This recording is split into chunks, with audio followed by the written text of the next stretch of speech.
How is it going, Data Devices? No Data here, and welcome back to another exciting episode of Roblox Murder Mystery 2. And today we are going to be doing something pretty interesting for Murder Mystery 2. Today on Murder Mystery 2, we are going to be talking about the different types of players that play the game. There are many different types of players in Murder Mystery 2. You've probably encountered a lot of different types of players throughout your game. And today on Murder Mystery 2, we are going to be talking about some of those types of players. So in this video, I'm basically just going to talk about 5 different types of players. I'm going to talk about what they do and how you can potentially counter them. So yeah, if you guys are excited for this episode of Murder Mystery 2, then be sure to drop a like on this video. It helps out a whole lot. And also comment down below what other types of Murder Mystery 2 players did I miss, because in this video, we are only going to be talking about 5 types of players, and there are definitely way more types. So be sure to go down into the comments and comment down below any other types of players. And if you guys want a part 2 of this video, let me know, because again, there's plenty more types to talk about. So let me know if you guys want a part 2. If this video does really well, I will go ahead and make a part 2. And also guys, if you're new to the channel, be sure to subscribe for more Murder Mystery 2 videos in the future. Halloween event is coming really soon, so we are definitely going to make videos on that. So be sure to subscribe so that you can see those videos. And also guys, don't forget to use star code PURPLE when buying Roblox or Roblox Premium, because it really helps me out to continue making these videos. Alright, let's go ahead and get started with the types of players. Number 1, the noobs. The stereotypical bacon hair, acorn girl, sunscreen eater, whatever you want to call them. These are basically just the players who have never played before, or have barely played at all. A lot of these players are really young, probably under the age of 10, and honestly, they don't really know what they're doing. They kind of just walk around the map. If they're the sheriff, they're probably just going to die instantly, and then you'll be able to pick up the gun and shoot the murderer. And if they're the murderer, let's just say it's pretty much an easy win. Honestly, when noobs are the murderer, I just feel like it's really obvious. Just the way they walk, I can always tell when a noob is a murderer. Because when a noob is innocent, they kind of just walk around the map collecting coins. When a noob is the murderer, they walk in a straight line. Like, you can just tell by their face that they have a mission. And also, I don't know if it's just me, but I feel like most of the noobs walk really slowly. Like, they walk really slowly. I don't know if it's because of their computer or their internet connection, but they walk super slow. They're like a snail. And it's just so hilarious to see them with the knife, like, trying to run toward you, but they walk so slow.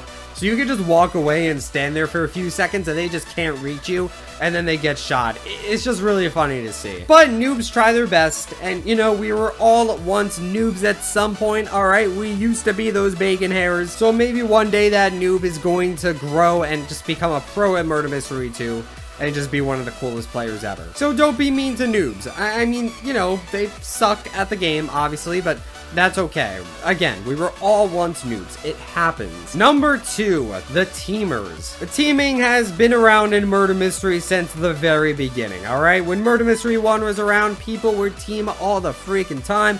In pretty much every Murder Mystery game, you're gonna see teamers at some point. And essentially, teamers are 2 players where they both agree not to kill each other, even when they're supposed to. So when one of them is the murderer, they just won't kill their teammate, and then the teammate is pretty likely to pick up the gun and just not shoot them. And when you're in that situation, you are basically done for. Because now you have absolutely no sheriff to shoot the murderer, so the murderer is just gonna run around and kill everybody, and they really have no way to defend themselves. And then at the end of the round, they might dance and then do a 1v1 or something like that. This is one of the most annoying types of players, in my opinion, because it makes it nearly impossible to play the game as it's intended. Because again, there's no way for the innocents to defend themselves. Obviously, you can hide and you'll probably be fine for a while. If you're lucky, the teamer won't be able to find you, but other than that, you're kind of screwed. The only time where I don't mind teamers is when the other person doesn't pick up the gun and at least gives other people the chance to shoot their teammate. Like, if you have a team where the murderer doesn't kill one person, but that person doesn't pick up the gun,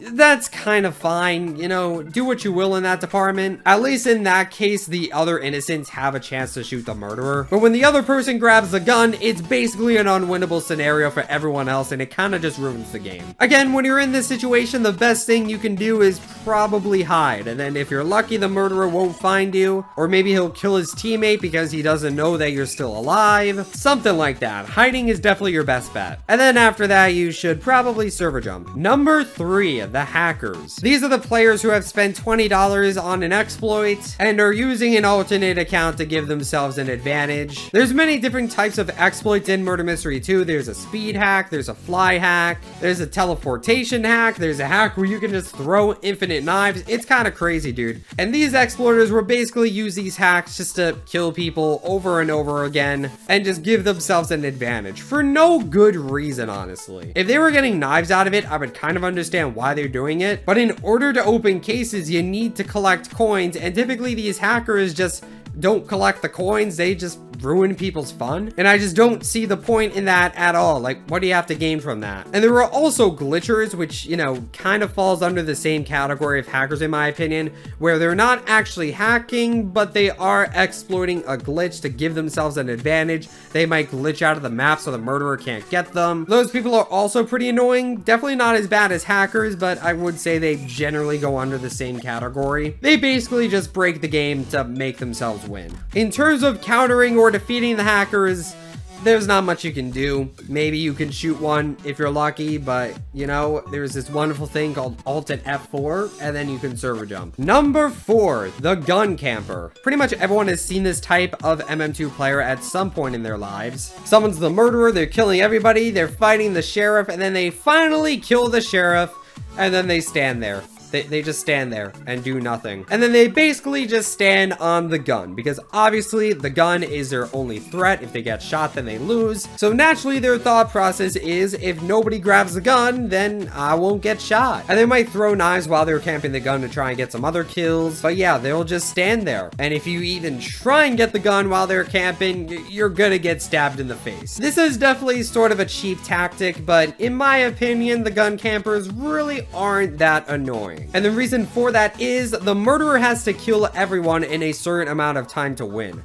So if they're just standing at the gun, why should you care? I mean, you can just stall them for time, and then they're not going to win in that situation. So if you're going against a gun camper, do not try and get the gun. Trust me, it is fun to use the gun in MM2, but it is just not worth it. You'll get stabbed in the face. Even if it does look like the murderer is starting to walk away from the gun, trust me, these types of people will run right back to you. It is a trap. Do not do it. It is a trap. Really, when you're dealing with a gun camper, the best thing you can do is just stall for time, because again, they have to kill you in order to win. So if you just hide behind a wall where they can't throw a knife at you, then you're really just good to go. Eventually they'll just run out of time and you'll win. You won't be able to shoot them, but whatever, it is what it is. And finally, last but not least, ladies and gentlemen, for number 5, we have the beggars. The beggars could also fall into quite a few categories like the noob, but I would say it's different type of player. So this is the type of player that obviously is going to beg people for weapons pretty much constantly. They're constantly going to ask for free knives or free guns. They're just always going to ask for a free godly, and they're just not going to stop. A lot of the times they'll particularly start to beg the rich players because, you know, they're super rich, so by that logic they'll be able to give up a godly for them. But really, begging isn't really going to take them all that far. It kind of just bothers people, if anything. It's very unrealistic that someone's actually going to give you a godly.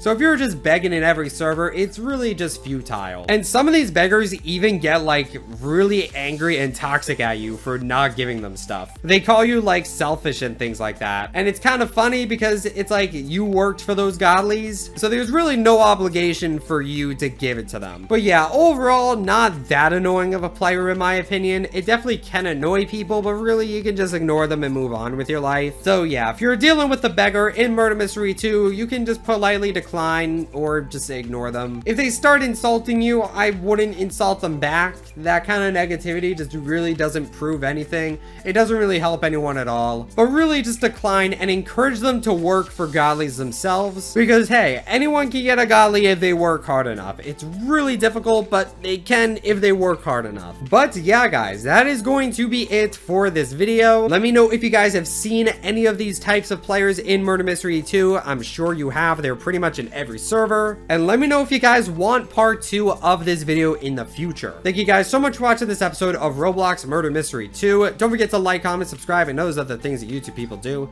And I will see you guys in the next video. Stay purple.